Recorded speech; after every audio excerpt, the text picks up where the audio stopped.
कहते हैं दिल्ली की सत्ता का रास्ता उत्तर प्रदेश से होकर गुजरता है, यानी जिसने यूपी जीत लिया वो दिल्ली में बैठकर सरकार चलाएगा। बीजेपी पिछले 2 लोकसभा चुनावों में इस बात को साबित कर चुकी है, लेकिन अब लड़ाई 2024 में होने वाले आम चुनाव की है। उत्तर प्रदेश को जीतने के लिए बीजेपी ने खास प्लान तैयार किया है।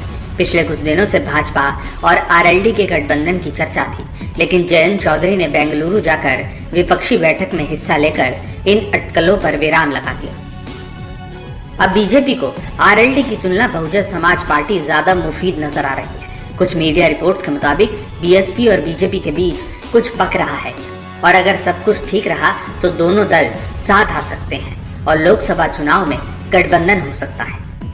दारा सिंह चौहान और ओपी राजभर को साथ लाकर पूर्वी यूपी में बीजेपी ने बड़ा दांव चला है, क्योंकि पिछले लोकसभा चुनाव में बीजेपी यहां अच्छा प्रदर्शन नहीं कर पाई।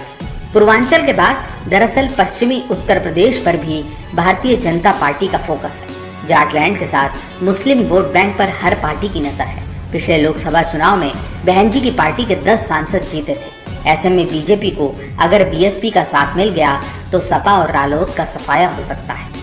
दरअसल बीजेपी एक तीर से 2 निशाने लगाने की रणनीति बना रही है। बीएसपी से गठबंधन हुआ तो समाजवादी पार्टी के साथ राष्ट्रीय लोक दल का भी खेल बिगड़ जाएगा।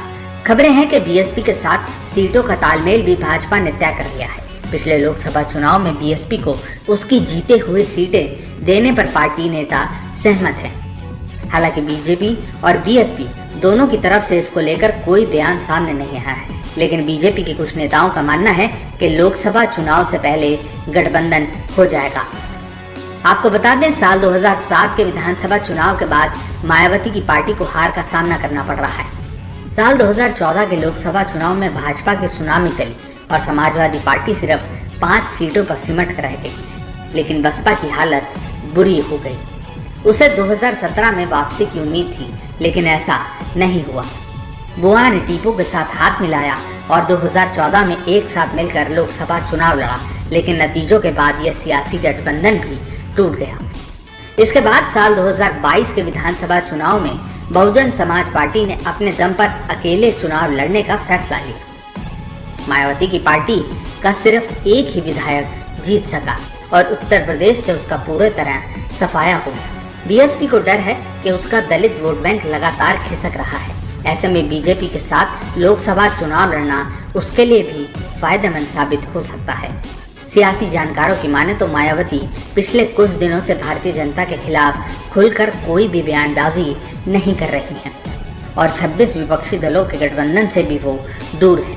ऐसे में उत्तर प्रदेश में अखिलेश और जयंत चौधरी से टक्कर लेने के लिए बीएसपी बीजेपी साथ आ सकते हैं।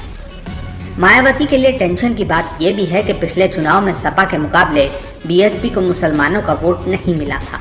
ऐसे में अगर वो इस बार लोकसभा चुनाव में अकेले उतरती हैं तो विधानसभा और निकाय चुनाव जैसा हाल हो सकता है। ऐसे में बहन जी आगे के सियासी भविष्य और मुश्किलों को देखते हुए भारतीय जनता पार्टी की तरफ से अगर गठबंधन का पासा फेंका गया तो उस पर राजी हो सकती है।